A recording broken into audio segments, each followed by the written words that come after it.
아니 실제로 이렇게 선거 기간에 여러 가지 유세 활동하면은 바깥에 있는 사람 불러가지고 행사비를 좀 챙겨줍니까? 아니요.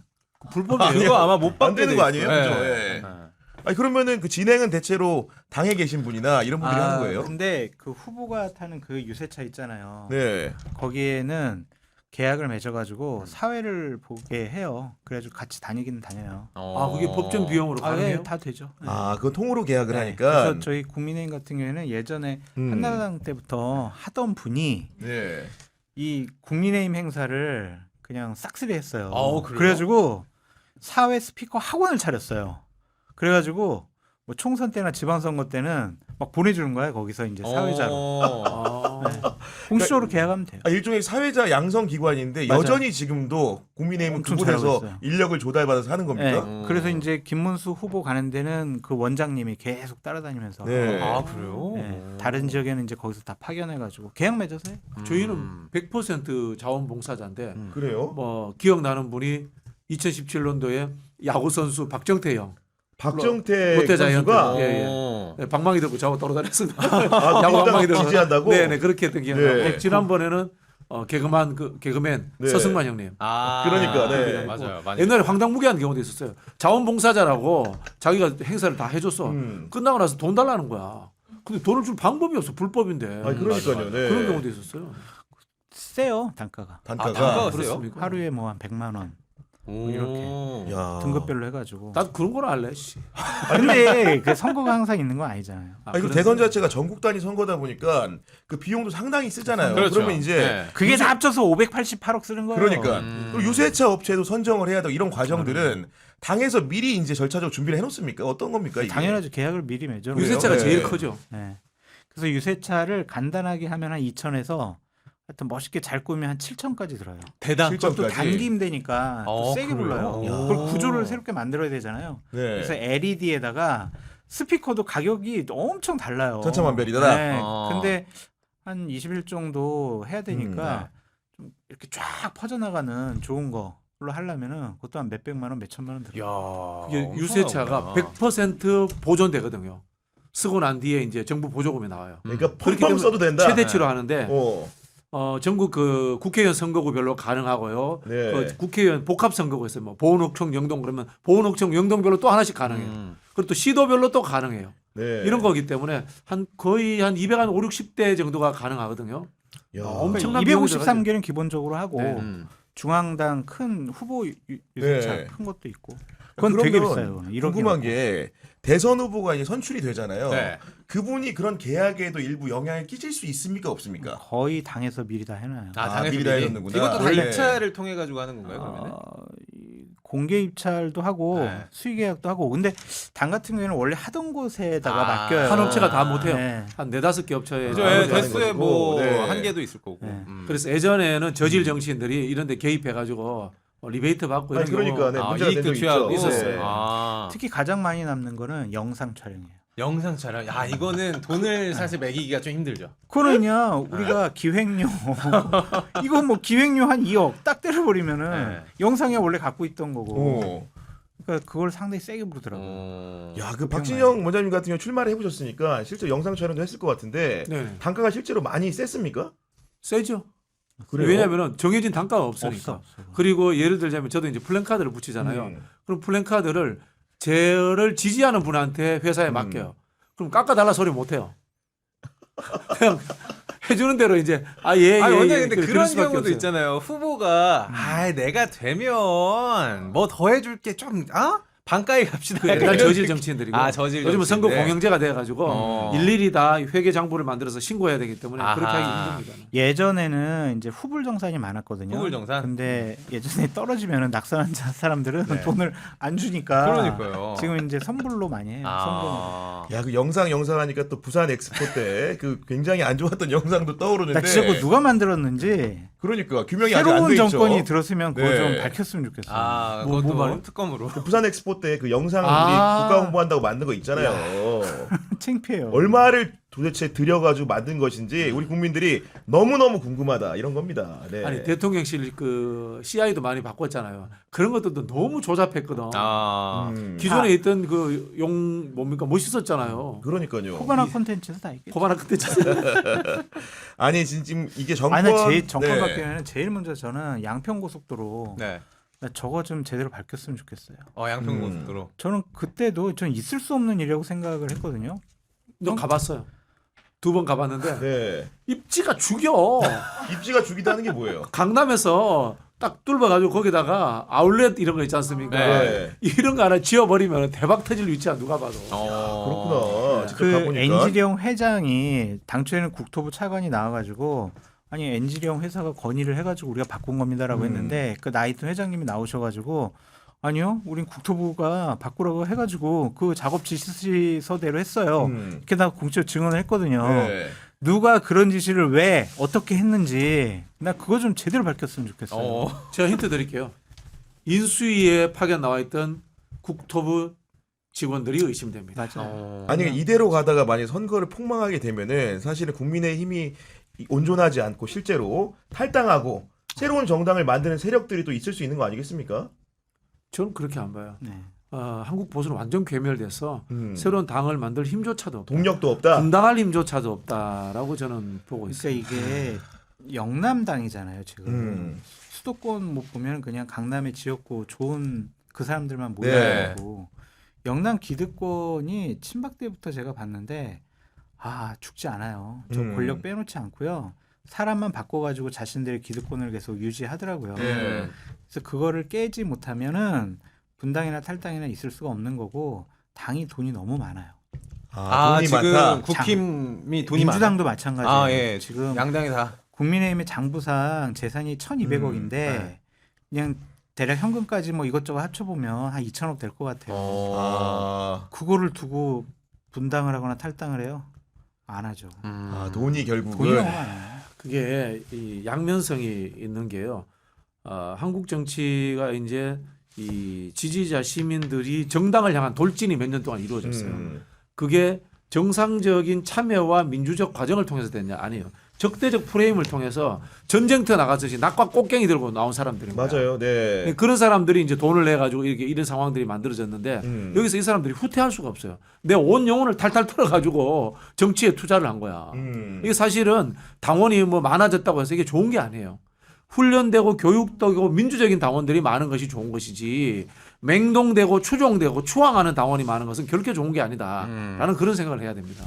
그리고 제가 하나 더 이제 새로운 정부가 들었으면 건의드리고 싶은 게 뭐냐면 국고보조금, 선거보조금 이거는 좀 손을 봤으면 좋겠어요. 어느 손을 보자. 쪽으로 손을 봐야 돼요, 그러면은? 뭔가는 없애야 돼요. 네. 그러니까 선거가 있으면 국고보조금을 50%가 더 주거든요. 네. 그러면 선거 치르잖아요. 그 비용은 또 선거보조금으로 90% 이상 또 보존을 해줘요. 선거 치르면 돈이 쌓여요. 국민의 세금이잖아요. 그렇네. 근데 지금은 당비로 충분히 정당이 운영이 운영을 할 수 있기 가능하거든요. 때문에 다 뭐 150만, 80만 이렇게 당원 맞아요. 얘기하잖아요. 네. 그럼 한 달이면은 1,000원씩만 해도 8억 아니면 15억 정도 들어오고 그러네. 그렇게 계속 달마다 네. 쌓이니까. 그러면 충분해요. 그래서 선거 공영제라는 차원에서 검은 돈 받지 말아라. 그러니까 세금으로 우리가 너희들 보조해 준다. 네. 이런 좋은 취지였는데 정당의 재산만 불리는 이런 상황으로 변질이 돼 버렸어요. 그래서 선거 보조금을 없앴으면 좋겠다는 생각이 들어요. 보전금, 선거 보전금. 그래, 보전금. 왜냐하면은 네. 국고 보조금 분기마다 주잖아요. 그럼 그거를 절약하고 아껴가지고 모아뒀다가 선거 치를 때 쓰고 그렇게 하면 되는데 왜 그걸 또 이중으로 보존을 해주냐고. 근데 그 말씀도 맞는 듯한데 네. 이런 부분이 있어요. 그렇게 되면은 정당이 당원들한테 더 끌려잖아요. 그렇죠. 장벽도 좀 높아질 것 같아요. 그렇죠.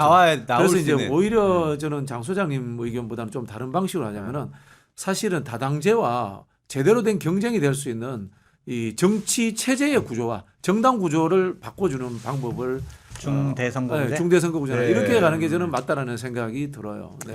그래서 그 열성적인 당원들이 양당으로만 몰려가는 것이 아니라 다양하게. 그 열성이 떨어지더라도 다양한 이해관계를 가진 사람들이 선택할 수 있는 이 뭐라고 하면 상품을 늘려주는 거 이게 저는 그러니까 오히려 소시로 정치 발전에 도움이 원장님 된다고 제 말은 그러니까 국민의 보조금을 다 없애자는 것이 아니라 국고 보조금이 있으니 네. 남잖아요. 그러니까 선거 보조금을 또 왜 해주냐. 나중에 보전을 그 해주지 말자 이 이중이다. 얘기잖아요. 쉽게 얘기해서. 예를 들면 네. 이번에 558억, 음. 588억을 선거로 쓸 쓴다고 수 치면 있어요. 네. 그러면 대략 뭐 이것저것 하면 90% 정도 보존을 받아요. 15% 이상 득표를 하면 이중적으로 보존해 주는 거잖아. 이거 그러니까. 말이 되냐고 이게. 어폐가 좀 있네요. 선거 시즌에는 정당 보조금이 2배로 나옵니다.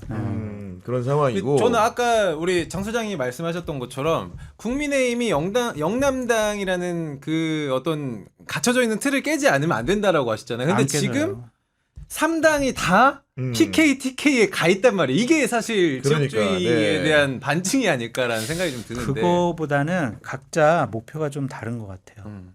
그러니까 이재명 후보 같은 경우에는 표를 더 얻기 위해서. 얻기 한 위해서. 표라도? 네. 네, 지난번에 TK에서 22% 얻었거든요. 음. 근데 거기서 만약 30% 이상 얻으면은 과반수 이상의 득표로 디비진다. 압도적인. 네. 네. 이 친정권 출범의 정당성을 조금 더 아, 확실하게 확보할 수 있고 김문수 후보 같은 경우에는 거기가 텃밭이잖아요. 맞아요. 거기서 무너지기 시작하면요. 이거 자칫 잘못하면 앞자가 3자 그릴 수도 있어요. 지금은 4자를 예상하고 네. 있는데 그렇게 되면은 이게 참 망한다. 지방선거에서 질 수도 있어요. 그렇죠. 지지층 분열된다. 그러니까 지방선거까지. 지지층 결집시키기 위해서 TK, 계속 PK 계속 사는 가는 거구나. 거고 네. 이준석 후보는 나는 보수의 미래야. 보수의 미래로 인정받기 위해서는 TK, PK 영남권에서 내가 인정받아야 돼.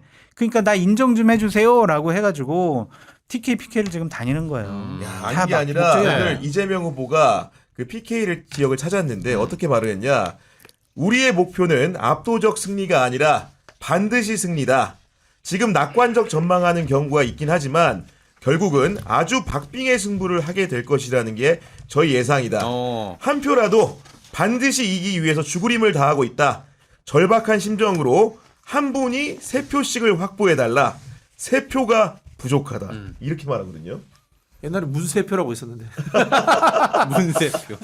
그 2017년도에 문재인 후보가 부산에서는 홍준표 후보를 이겨요. 그리고 PK 모든 지역에서 거의 비슷하게 나옵니다. 2018년 지방선거를 치릅니다. 민주당이 석권을 합니다. 그런 일들이 안 일어난다는 보장이 없어요. 네. 그래서 국민의힘 입장에서는 TK 지키기에 더 여념이 없는 거예요. TK에서도 예를 들어서 이재명 후보가 뭐 30.5% 정도 득표했다. 그럼 내년 지방선거 되면은 중도 보수의 후보들이 민주당으로 출마하겠다는 생각을 가질 수 있어요. 아, 이유가 그렇죠. 그러면 민주당은 거기에 더 발맞춰 가지고 아니 우리가 꼭 영남에서 진보 민주당 할 필요가 있겠어? 네. 과거 보수 민주당 하자. YS 뿌리들 찾아오자. 이런 흐름들이 확 만들어질 수 있어요. 그러면 실제로 이념은 제대로 없이 지역주의의 근거에서 자리 잡았던 국민의힘이 완전 저는 소멸될 수 있다고 봅니다. 정치적으로. 그리고 재구성 한번 돼야 돼요. 이거. 저는 국민의힘이 지금 보수가 아니라고 봐요. 실제로 이재명 대표가 지금 TK 출신이라는 것도 어느 정도 뭐 있는 작동하고 거죠. 있죠. 저희가 이제 대선 같은 걸 치러보면은 전국 단위별로 표 분석을 미리 딱 세팅하고 들어가요. 네. 서울에서는 뭐 박빙, 경기도에서는 좀 지고, 강원도에서는 좀 이기고, 충청권에서는 거의 뭐 이기거나 좀 박빙, 네. 호남에서는 만방으로 깨지고, 그러면 결론적으로 TK에서 80% 가까운 득표를 해야 압승을 해야. 우리가 선거를 간신히 이길 수 있다라는 게 나와요. 왜냐하면은 PK 같은 경우에는 민주당이 한 40% 언제든지 40% 가까이 갖고 나오니까 가죠. 거긴 6대 4거든요. 그렇죠. 그런데 이제 TK에서 만약에 민주당 후보가 30%가 넘어가게 되면 이거는 선거를 알 수가 없을 정도로 초박빙으로 가거든요. 그래서 항상 박근혜 때나 그다음에 지난번에 선거 윤석열 때나 치를 때도 80% 득표를 목표로 딱 세워요. 그렇게 하면은 이제 민주당 후보가 문재인 후보나 네. 이재명 후보가 지난번 22% 내외를 네, 얻었더라고요. 맞아요. 네. 그러니까 거기 20% 내외 초반으로 묶어놔야 박스권으로 묶어야지. 이길 수 있다고 생각을 하거든요. 그래서 이번에도 그걸 묶어놓기 위해서 지금 김문수 후보는 거기에 집중하는 거고 이재명 후보는 30% 넘기려고 거기에 집중하는 거죠. 그 전략의 속사를 이야기하신 건데요. 수박 거달기 하는 평론가들은 그런 이야기합니다. 충청에서 이기는 사람이 이긴다. 아, 결과는- 캐스팅 보트다. 결과론이에요. 네. 결과론이에요. 네. 결과론일 뿐이고 충청이 실제로 캐스팅 보드 역할을 실제로 통계적으로 한 적이 없습니다. 왜냐하면요 인구가 적고 표의 유동성이 적어요. 충청 인구가 500만입니다. 네. 500만이고 표의 유동성이라는 게 이쪽으로 갔다 저쪽으로 갔다는 게 많아야 20만 표예요. 영남 인구가 1,300만이에요. PK의 유동성이 대한민국의 정치적으로 제일 가장 큽니다. 크죠. 네. 거기 여기에서는 100만 표 이상이 왔다 갔다 합니다. 음. 그래서 실제로 전략을 짤 때는 영남의 표들이 어떻게 움직였느냐가 그럼요. 가장 결정적인 변수입니다. 맞아요. 특히 PK. 영남에서도 그러니까 이재명 PK. 후보가 PK 유동성을 알기 때문에 굳이 네. PK를 가서 한 분이 3표씩 확보를 해달라 이런 얘기를 하는 걸로 보이는데 그래서 권오울 전 의원이 음. 상당히 중요한 역할을 하시는 TK 것 또 같아요. 안산 출신이고. TK, BK 네. 지역에서 표를 네. 갖고 계서 상당히 열심히 노력하는 것 같고 예전에 권오울 의원이 저렇게 활동을 하거나 이런 얘기를 했으면은 그제서 두드러 맞았어요. 아. 그저께 뭐라 지역 그랬냐면 정세에서. 어젠가 뭐라 그랬냐면 제가 박정희 대통령 맞아요. 생각했더니 네. 유경수 여사 박정희 전 대통령이 말씀 지금은 이재명이다. 이제는 이재명 대통령이다. 이런 얘기를 목소리 하셨다. 들었다는 거 아니에요? 네. 아, 내림이 옛날 왔구나. 같으면은 네. 그런 얘기 꺼내지도 못하는데 그렇죠, 그렇죠. 그런 얘기를 꺼내서 지역의 표심을 자극하는 것 자체가 네. 분위기가 많이 바뀌었다. 그래서 이번에는 이재명 후보가 TK 지역에서는 30%를 돌파할 가능성. 어느 정도? 저는 거의 가능성이 높다고 봐요. 30 돌파. 그러니까 네. 민주당 후보로서는 한 번도 해보지 못한 가보지 않은 TK 길을 간다? 지역에 3자를 그릴 수 있다라고 생각이 이거는 드는데 엄청난. 그리고 하나 이제 재밌는 게 있어요.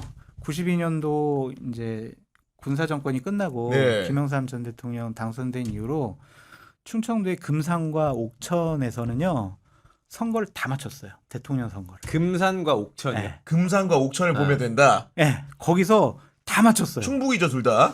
충남. 충남 금산. 옥천은 충북이야. 충북. 예, 충북 충북이야, 옥천. 예. 금산은 충남 충남. 금산. 네. 희한해요. 그 통계가 정말. 야 그렇구나. 그거를 한번 이번에 눈여겨봐야겠네. 거기서 또 어떻게 한 번도 틀린 적이 없어.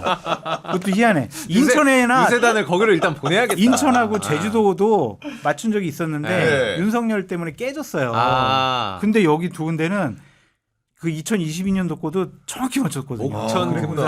거기 적어놓겠습니다. 선거운동을 할 필요 없는 거기는 결과론이라니까요.